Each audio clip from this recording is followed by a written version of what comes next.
Kent Mountford, who is a former senior estuarine researcher with the U.S. Environmental Protection Agency. And I think you just said, Kent, that you're a plankton scientist, not a shark scientist, but we'll let it, we'll make it work. An early architect of the science behind the Chesapeake Bay program, which was the multi-state and federal effort to restore the bay. You retired in 2000, but you've also been penning a column for the Bay Journal called Past as Prologue, exploring the region's environmental history. And today's topic is about the first fatal shark attack documented in the English language, I assume, in North American history, and the archival research, I think, that you and your colleague, who might be joining us at some point today and might be able to weigh in on some of this as well. So we're excited to learn about that. If folks have questions for Kent, go ahead and type them in the chat, and then when his program has ended, we can get to those questions and keep the conversation going that way. So thanks so much for your time and sharing your expertise with us. I'm going to stop talking and get out of the way and turn things over to you. So thanks everyone for being here. Thank you, Kent. Kent Mountford, everyone. I am here and my picture has not appeared. Can you hear me?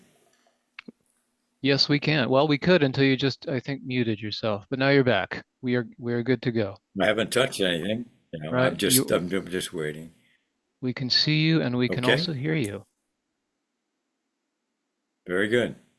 Well, the slides are before you, and I really hope you will enjoy this journey. It's a difficult journey, has some complexity to it, and I hope you can follow my logic as we move through this. This was, of course, I mean, we're talking about a shark attack, but there's a long history that goes in before that. And my colleague and I, Dr. Richard Fernicola on the right, he's much better looking than I am and much younger than I am. And we came together in a strange way, and I'll explain that as we go along. But right now, I'd like to have you back up with me to the year 1634, when the first Maryland colony was founded in this part of the Chesapeake. I use the 1634 ale because it has the number on it. And this is a beverage that you can buy today. They've taken the recipe of this ale that was crafted in those days, and they are actually putting it, putting up for sale in the Southern Maryland liquor stores. Whatever. I take you back to 1634 when the ships, the Ark and the Dove, came in with about 250 souls. And they were worried about Jamestown, a colony we associate down in Jamestown with John Smith, because they were really very jealous of the fact that this land had been supposedly granted above the Potomac River to the exploring people. The Jamestown English had tried trade and negotiation with the native people, but they also used their weapons. So there was a lot of tension among the native tribes and the English. And this was a problem because the native people had been there for at least 16,000 years, maybe 18,000 years back, actually in the Ice Age. They had very different life ways than English people did, and they had no concept of property ownership. So when people began to carve out their plantations and their farms and their towns, this was very foreign to the native people. And of course, this resulted in conflict.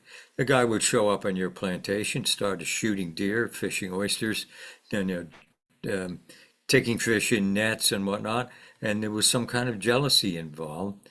And this was a problem. And the native people really built a lot of resistance against this. And one of the problems was that in 1623, some of the people who had inherited the tribal history of Chief Powhatan, they formed a committee of people who came in and literally murdered, massacred 374 of the English colonies. This was not a large colony. This is a major, major thing. And thereafter, the reaction to this was very violent. And there was a suppression of the native people, even the ones who had been peaceful. And their culture was such that they were driven inland away from the natural resources that they were familiar with, and it destroyed their culture in a very large sense. I find a parallel with Gaza today, and just in terms of this violence that then was wrought upon many people who had no action in the actual attack on the native people, the English people. The Calvert County from Lord Calvert was sponsored in a very different way because it was set up as a refuge for Catholics who were persecuted in England. This became after Henry VIII wanted to end one or two or three or four of his marriages, and he actually abandoned the whole Catholic faith, and so it was made essentially unwelcome in England. And these were decent people, and they wanted a place to hide. Calvert was well connected in the nobility in England, and he was given the opportunity to found a colony in Maryland. This had a group of about 250 people there, and they were the first settlement party. Of course, more people came in future years. But this was very frightening because about 1 in 3 people in that colony would die. And they died from illnesses called the seasoning. Of course, they were not understood. They had no idea what these diseases were that were taking people. And terrible illnesses, people's intestines rotted out, and horrible vomiting, and all kinds of things. And they were dying very rapidly. This is extremely frightening. And the people who came with the settlement were actually a group of Catholic priests they were Jesuits, and they were a part of the movement founded by Ignatius Loyola. He was born actually a year before Columbus came to the New World, and he founded a Catholic order which eventually was sending missionaries to the Maryland colony. One of them was Father Thomas Copley, Society of Jesus, and this Chesapeake venture. There were actually about 5 priests at the time, and his mission in terms of the colony was versus Jamestown, which is more economic, was to shepherd their own people. They had a colony of about 250 people to start, and to peacefully try to convert the Indians. And they did this really by love and care. The strange thing to me was that only about 17 of the 250 were actually Catholics. The rest were probably mostly indentured servants, which were obliged by a contract and by a deal to actually do work for between 3 and 7 years. But they might be converts too. So that was something that Loyola, excuse me, not Loyola, he was long dead, but Father Copley was interested in doing. And the conversions among the Indians, mostly done by his colleagues, priests who went out among the native tribes, were really quite successful. And whole villages would shift over, and they would have weddings and marry these people and give them Christian names and whatnot. And these were reported, in this case, by Copley, who wrote an annual letter every year to Rome. And as Matthew mentioned, this was really not revealed, this whole story, because they wrote to Rome in Latin.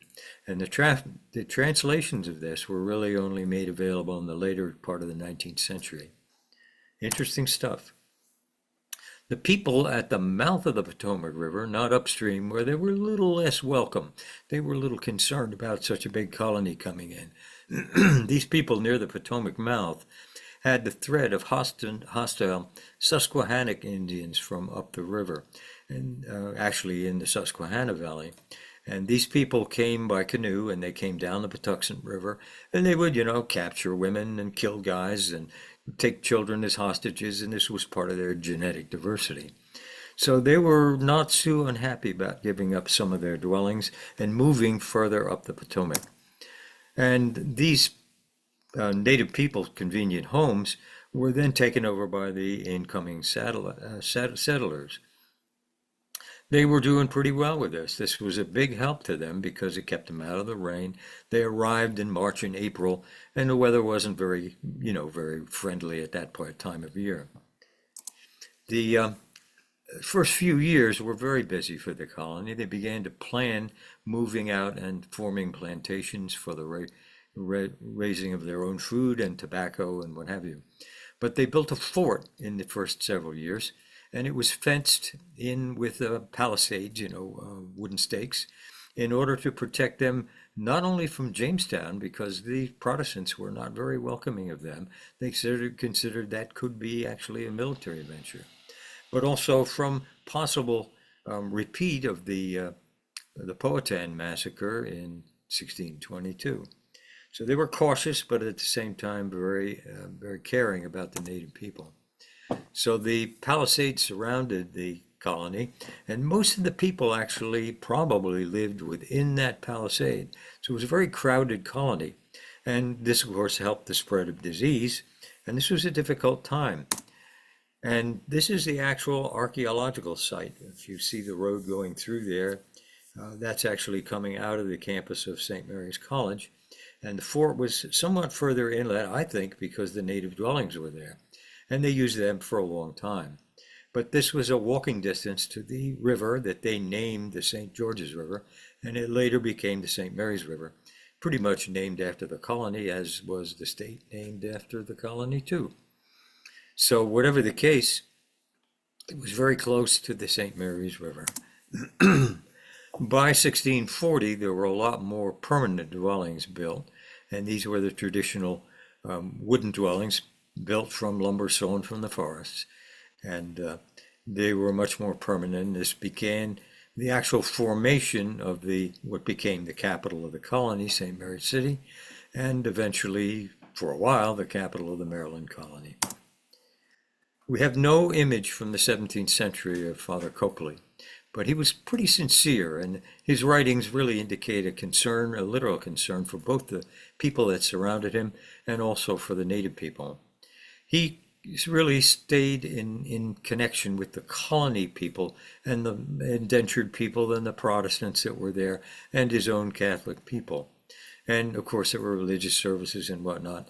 They also offered, of course, what was known about medical culture in those days. They had, indigenous medicines and treatments that were brought from Europe, and they offered friendship, and of course, they promised salvation. So perhaps there was a convert within the people, and he ran across a man who seemed to be, faced with death, very likely. There was one guy who seemed very interested in looking into Catholicism and seeing whether that would be a faith that he would adopt. And the Catholics in England were persecuted, and Jamestown was biased against him as well. So there was really a hazard in naming these people who might be converted. So the man we know about here, who was the subject of this story, never had a name that we knew. And even Copley, when he went around the colony, he traveled under a pseudonym because he could be in trouble as well. So the idea was not to endanger people because they came exploring their faith. This was an unusual year. It was hot, it was droughty, and the crops were really very, very poor. And the Indians, they thought, could actually become starving in the following winter. And the Jesuits, to show their civility, they actually felt that they really were responsible for relieving the native people. And they went out and they purchased from other tribes in the region a very costly corn in order to help them. So this was a good thing. It actually said something about his morality and his sincerity. And that's what was happening to the corn over on the left of my screen. And imagine that in the 17th century, in the heat, these people were all working in woolen English clothing, and it must have been really lousy. Plus, there was a fear of dying. So it wasn't actually simple life. They had beads that they traded with the Indians. These were ceramic beads, many of which came from Italy, and they were very popular, especially the wooden beads. The ceramic beads that were blue, because that color was very similar to the wampum that the native people made. The peak was made from the part of native clams, the hard clams that we eat today. But beads in general were very hard to come by in colonies like this. So many times when the Catholics were setting up a colony, they would string native seeds or nuts and things like that. And these, which I have here, were from the Caribbean and they were still done. So this was maybe where rosary beads were coming from at the time in the Maryland colony. Now, Copley wrote in his letter to Rome in 1640, this man, well, for whom we have no name, had for some time seemed to lean toward conversion. And these are clips from the actual quote. They're not in the order that he gave them. But he seemed to lead toward conversion, yet on a certain day he determined to cast aside all such thoughts. And as it turned out, he was accustomed to smoke the rosary beads in his pipe, boasting that he was eating up his Hail Marys. Now, if there were seeds or nuts and stuff, maybe this is what he powdered and put in with his tobacco. Maybe made the tobacco taste better. But he was blowing this around and was not really in that small colony, pretty much all in that fort. Copley had to be hurt by this, and it was really right in the face of his own constituents. This man was public in his action, and this was approaching the middle of summer, and this was when the Feast of the Assumption was approaching on August 15th. This commemorates in the Catholic faith the rising of Jesus Christ's mother to heaven. And it was a major thing. It was a Feast of the Assumption. So this is an affair that actually was appreciated by all the other people as well, whether they're Catholics or not. Well, what were people thinking about what seemed to be a real insult to the priest? And the Assumption was something that many people would maybe follow Copley to the river, where he would do ceremony and celebrate the service, which made this commemoration, and actually prayed for, the participation of the sea in their livelihood. Well, this man was not part of it, probably, and hot from his work as an indentured servant, he needed to swim and cool off, so this was where he was heading. And remember, we're not too far from the river, and there were paths that I'm sure almost all the people made to go down and collect clams and oysters and fish and whatever, maybe swim. So this is the path that we think he might have taken, and these paths still exist today. They're not necessarily the same track that was followed in the colonial period, but they're very nice to come down, and it's an easy walk for people who wanted to come down and swim. And this is how the beach looks today, and it will look very much like that as in the 1700s and the 1600s. So you had a sandy beach, the sandy shallows, and if you look at the numbers on the chart on the left, it goes down to 20 feet very quickly, and then 23, 24, 25 feet, where the actual vessels came up during the colonies, shipping of crops and delivery of supplies from England. So this is not a bad place to swim, and it got deep very quickly. So Copley writes in 1640, in the afternoon, which was hot, this man had taken himself to the river for swimming. And swimming was not popular in England, but this seemed to be something that one of the priests translating this literature said that as was the custom. So maybe people swam a lot more there. But scarcely had he touched the water before he could retreat to the bank, when a huge fish, having suddenly seized the map, and this is my estimate of what might have been the situation, size of the animal, size of the man, and it tore away at a bite a large portion of this thigh, by the pain of which most merited laceration the unhappy wretch in a short time was hurried away from the living. This is a terrible injury. Richard Fernicola knows this extremely well. He said this probably severed the groin arteries, and this would be a very rapid bleed to the death. This man was bitten by a shark in Guantanamo Bay. He was a Navy man, and flown to the United States, and he survived this wound. So it was very different medical care in those days. And this is not a pretty wound. This poor guy was buried, probably in an unmarked grave, since he was not a Catholic, and we'll never know his full history or his name. So he becomes a victim in many ways. Well, what had attacked this man? Well, it's described as a huge fish because the name and the actual word shark was really not current in the English language. It only appeared in the 1500s, a very rare thing. Actually was in a written document written in Latin. That's the first time the word appeared. But in the 1500s, well before the Jamestown and the Maryland colony, this fish at the bottom, which is not very well described, was brought up from the English Channel where it had destroyed the nets of a bunch of guys. It was about 17 feet when you stretch that tail out. So it was a very large animal. And they had no idea what it was, and it was exhibited and was actually, some of the meat was taken off, and some of the king's guards ate the meat, and people were getting samples for them to eat. And they described the fish, but not very accurately. My interpretation of the drawing, that this might have been a thresher shark. This is a species that is very aggressive when it comes into fishing nets and into schools of fish. And it tore up these guys' nets, so this is why they brought it up. It has this unusual tail, which is believed to exceed the speed of sound underwater when it's whipped back and forth. And this stuns fish, and they were able to circle back and eat them. But the artists in England in the 1500s couldn't draw them. Now, the first shark drawn in the North American continent was in 1585 by a wonderful artist, a guy named Andrew White, who was in the Raleigh colony, and this was a bonnethead shark, which we still see today, and they're caught in both the Chesapeake and the Pamlico Sound where this drawing was made. But they had no name for it. It was called not a shark.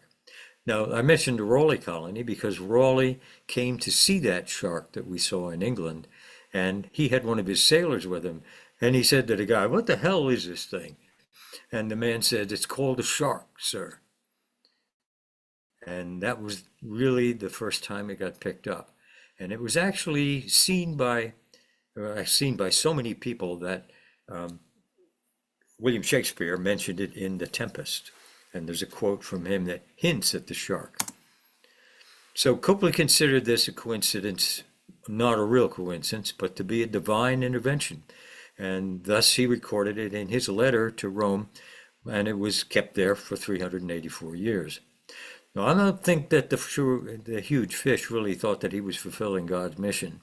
But I wrote about this event in my Bay Journal article. I did that for about a dozen years. And my column was published in 2010. Nobody picked up on it until Rich Fernicola found it about 2023. And he calls me up on the phone and he's just bubbling over. He says, "You're ahead of me. I published this about a shark death and you're ahead of me. This was the first shark attack, blah, blah." So we really became good friends, and we researched this and put this whole article together that we wrote to create this story. And Rich was a well-studied shark researcher, even though he's a medical doctor. He wrote this book, 12 Days of Terror, about a series of fatal shark attacks on the New Jersey coast that occurred in 1916. It's a good read, and it's pretty much respected by serious shark authorities today, including the guys studying the great white sharks up in New England. Rich is a good guy, and he may be listening, so he may call up with criticism of what I said.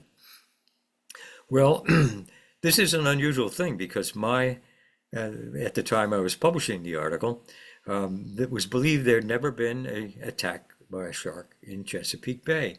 And my editor actually published this number of unprovoked shark attacks in the Chesapeake, 0. And she wrote a lot about different sharks that were in the bay, but they did not know about this attack. And that's one of the articles on the left where we were picked up by a number of newspapers in the United States and around the Jersey Shore and in England. So it's been kind of fun to pick this up. And Southern Maryland was published as well. Well, we're absolutely certain it was a shark. There just ain't anybody else that does this kind of work.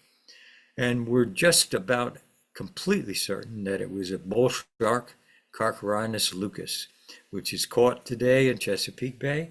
And we believe this is the guy that did the work. Now, I was afraid to publish this, having had my own editor say there were no architects in Chesapeake Bay. So I spent about a year with a number of colleagues from the Library of Congress, from the Smithsonian Institution, from Maryland Natural Resources, and from St. Mary's City and their archaeologists. And I've published this, you're supposed to read this on the left, and there are about 200, actually 220 different events where people had interactions with sharks. These aren't human bites and they're not had deaths, but they're interactions that we were able to find over almost 200 years.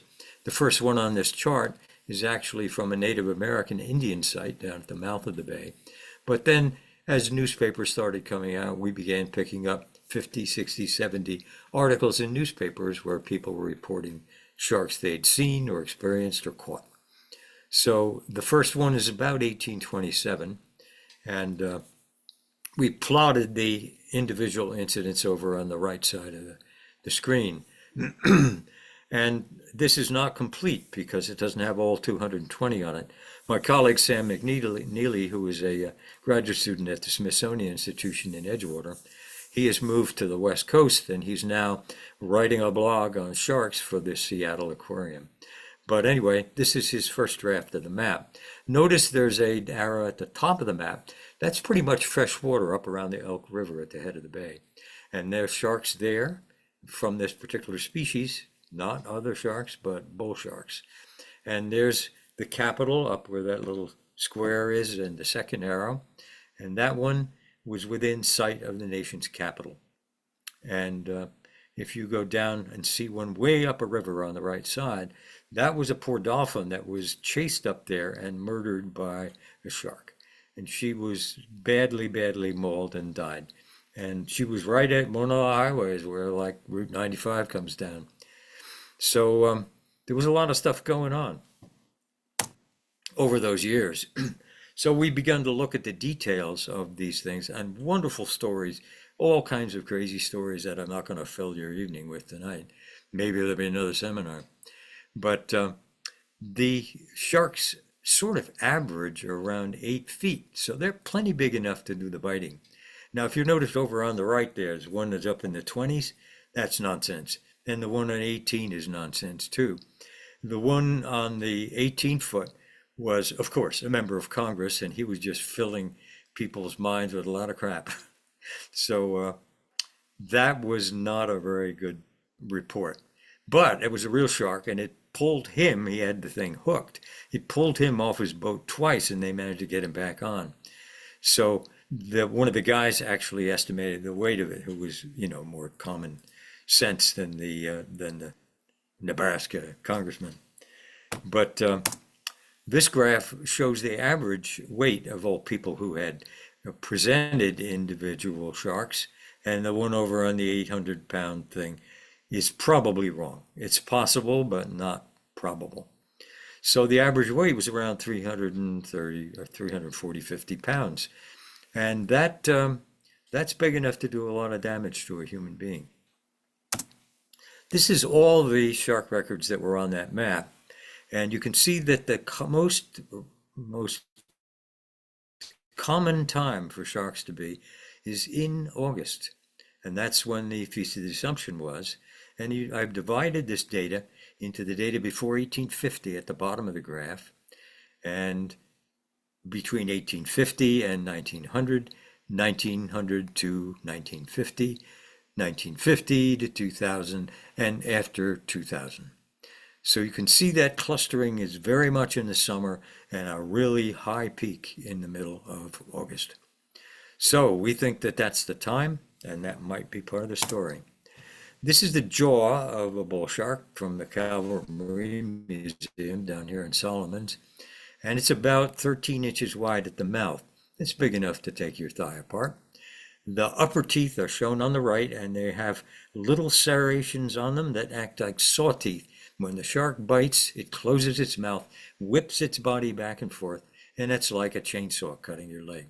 The teeth on the bottom are less serrated, and they actually hold the actual meat in place.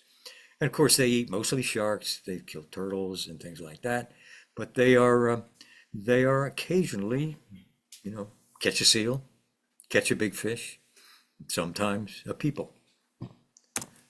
Now, this fine woman on the left is Jennifer Edwards, and she's the archaeologist who is excavating the amazing finds that they've had in the fort. And that tooth came out of the fort, and it's a bull shark tooth. And if you look carefully at it, on the left side are serrations. And we don't think this came from the shark, but maybe a shark was found dead. Maybe they caught it in a net. There are many ways to get them. And this was found outside the fort, and it has more clear serrations for you to look at. And that's a bull shark. Now, a colleague of mine, Dr. Walt Boynton, who I think is the best ecologist in Chesapeake Bay on Chesapeake issues, still living, and he was pulling a seine net up near the Chesapeake Bay Bridge, actually, a little island just below the Bay Bridge. And it was full of cow-nosed rays, which are very common in the summer. There was at one point about 1 million of these things in Chesapeake Bay. They're not quite as common today, but they come up and down in population. But Walt had a bunch of these in him, and one of the poor things was being pulled up on the boat, and the shark had bitten an 11-inch bite out of one of the wings. So this was a problem for the shark. He bled all over the boat, and it was a real mess. Walt, people who were pulling the net, they vaulted out of the water like seals, and they said, if you want us to go back in the water, Walt, you got to give us hazard pay now. So the tooth that was in the wing, because of its position in the mouth of the shark, near one of the gums, on the side, it was believed by the authorities at Solomon's laboratory to be an 11-foot female bull shark. Now, my technician who was with that crew took that up with him to graduate school and showed it to his professor in marine science, who was Eugenie Clark.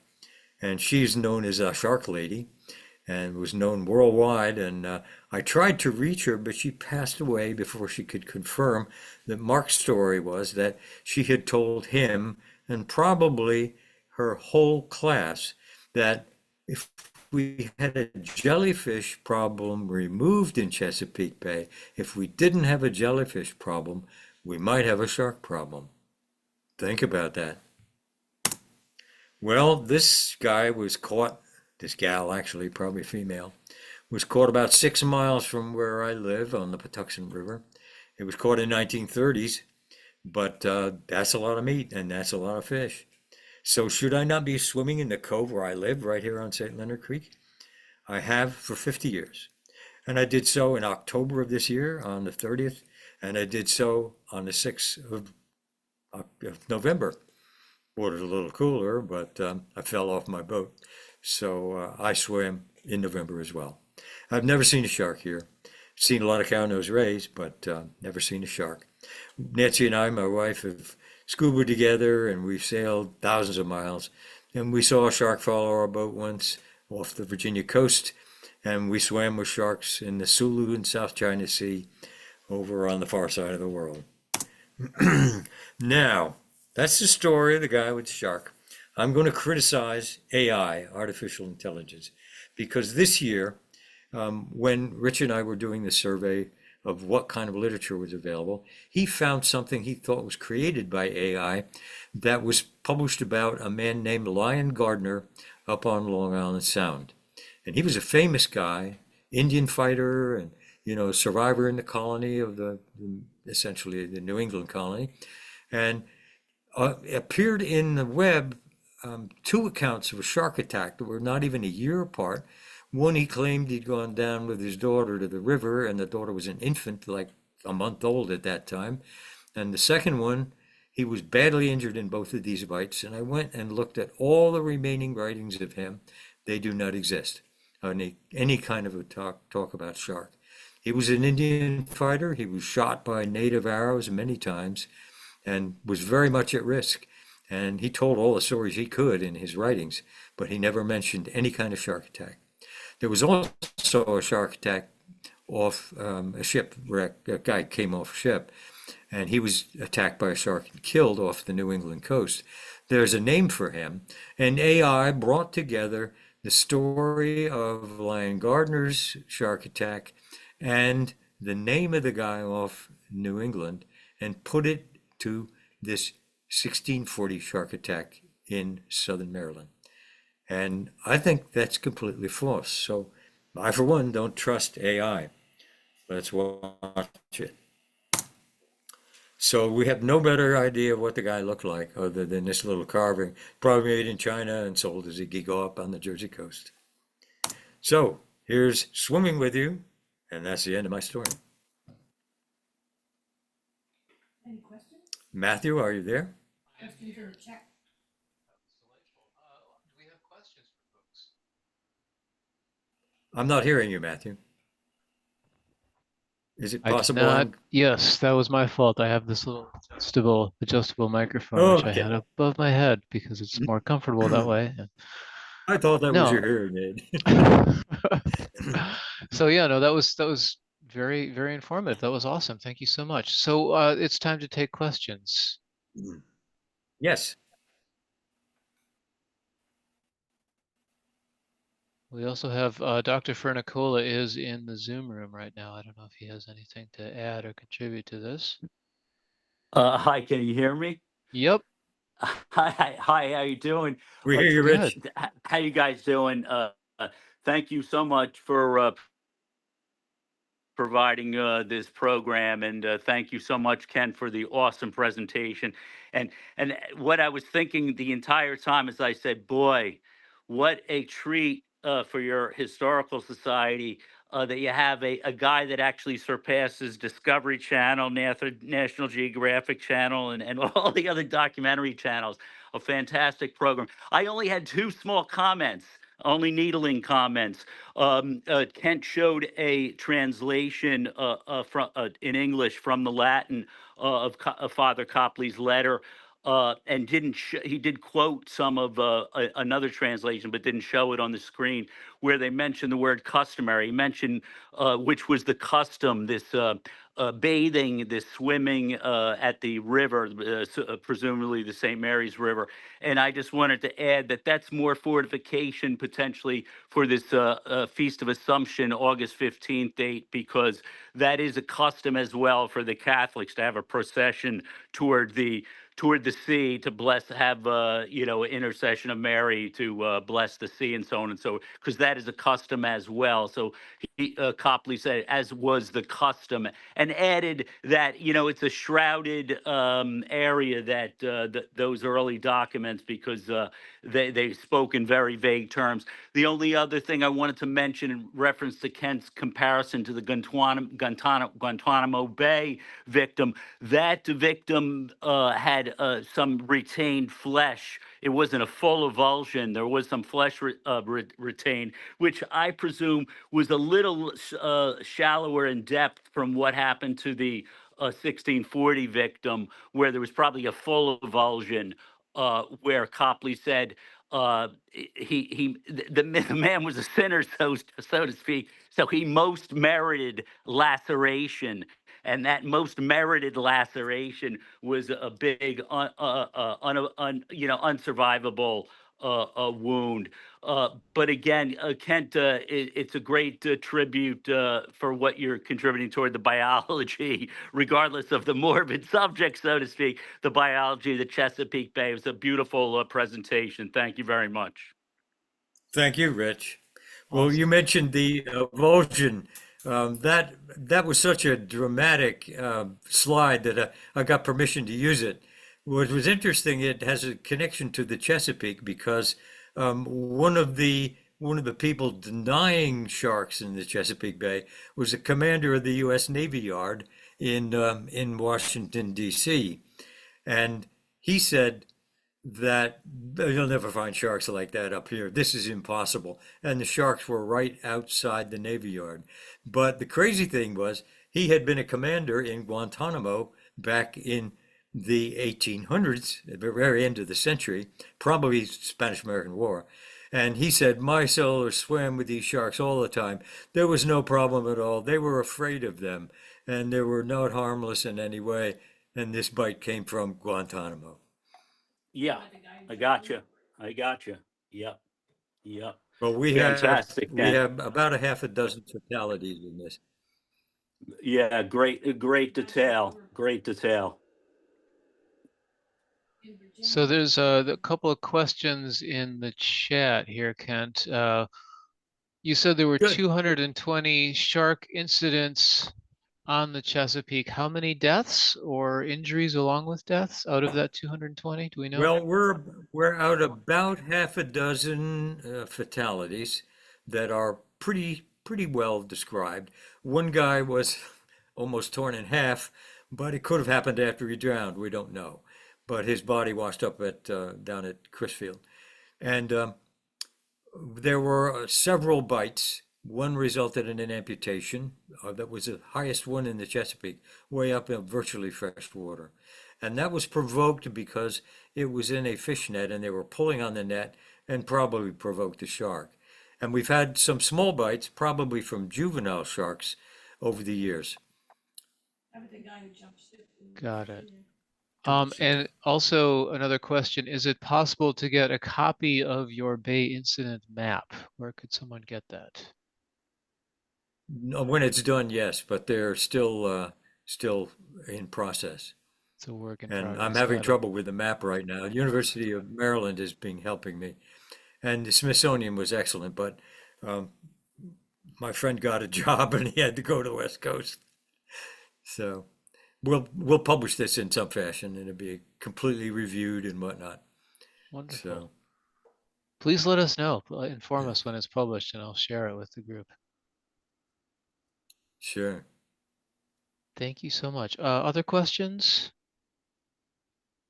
Yes, the map is so interesting as the follow-up comment. There's keeping us in suspense with the map. We're gonna be sitting on Well, the edge of our seat waiting for that map. if you make the dots big enough, you'd be afraid to put your nose in Chesapeake Bay. But of course, the dots are really rare occurrences. These sharks are considered by the Virginia Institute of Marine Science to be relatively rare in the bay, but they're very big. And when they get in a pound net to eat the cownose rays and striped bass and menhaden and whatever there, they uh, they really do they make newspaper and whatnot. And these are just reports. Many are sharks following boats. Sometimes they've had sharks attacking boats. There are amazing number of things, and people diving off boats and being caught. And it's not a high hazard, but it can happen. And another question coming in, did you look at Atlantic sharks? Yes. Atlantic shore, that is. No, we can find this entirely to Chesapeake Bay. There are more fatalities out on the Virginia coast and on the Maryland coast as well, the New Jersey coast, North Carolina, and the number accelerates to Florida, where it's really one of the capitals of shark bites. So, but there are several fatalities off Maryland, several in Virginia, and some people lost a leg and whatnot. And much frequent is bites as opposed to real serious damage. Got it. Finally, the one of the things that I wanted to know, how is the beer, the 1634 beer that you shared at the beginning? Is it any good? I don't drink alcohol, I can't tell you, but apparently it's fairly good. All right. So if we talked before, I would have gone to one of the local alcohol places and bought you a six pack. Better than the water in the It's sea. hard But to that would deliver that be over coming to, Zoom, yeah. I'm yeah. at work right Well, now, I so prefer maybe not. speaking. Yeah, I speak to audiences much more happily, and it's hard not to see the people and watch their shock or how many are asleep and all that stuff. Right. So, Well, the graphic photo of the injury would have definitely gotten folks' attention if they'd been nodding out at that point. That was really no, it was really yeah, interesting. right. Thank you. I regret that we couldn't have you in person. Maybe in the future, maybe at one of our Shark Fests that we do, usually around in Oh, I August, didn't know which you did apparently, that. Sure. yep, it's Yeah. a little bit up in the air for this year because we're having some work done, some construction work on the building, so that's still a bit of a work in progress, but we tend to do it every summer. We have, a bunch of bespoke Sure. exhibits and lectures all related to the theme of sharks. hmm So I will keep you in that conversation and maybe we can work something out. That's great. All right, thanks so much. Kent Mountford, everyone. Last call for questions before we wrap this up, and you can go about your evenings. All right. Thanks so much. I appreciate your time. Appreciate yours as well, Thank you, Kent. Matthew, My Thank you, and pleasure. my best to Matthew. Bronwyn. Absolutely. Take care, everyone. Thank you.